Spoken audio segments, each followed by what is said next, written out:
2022-23 সালের বাজেটে এরকম একটা ছিল যে যদি অ্যাসেট থাকে সেটা ডিক্লেয়ার করে 15% ট্যাক্স দিয়ে ওটাকে বৈধ করে নেওয়া, বা যদি ক্যাশ থাকে তাহলে সেটা ডিক্লেয়ার করে 10% দিয়ে সেটাকে বৈধ করে নেওয়া, আর যদি ক্যাশ থাকে সেটাকে ফেরত আনলে 7% ট্যাক্স দিয়ে ওইটাকে বৈধ করে নেয়। এরকম একটা দেয়া হয়েছিল 2022-23-এ। পৃথিবীর কোথাও এরকম যারা চুরি করে নিয়ে গেছে দেশের সম্পদ তাদেরকে মাথায় হাত বুলিয়ে ফেরত আনার জন্য এরকম সুবিধা দেওয়া হয়েছে কিনা জানি না, কিন্তু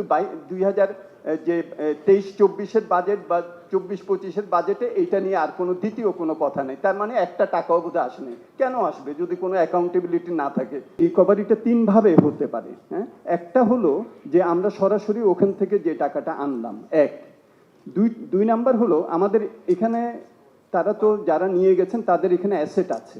যেমন এক ভদ্রলোক $1 বিলিয়ন পাচার করেছেন, এন্টি করাপশন কমিশন তার 8,000 কোটি টাকা এখানে জব্দ করেছেন।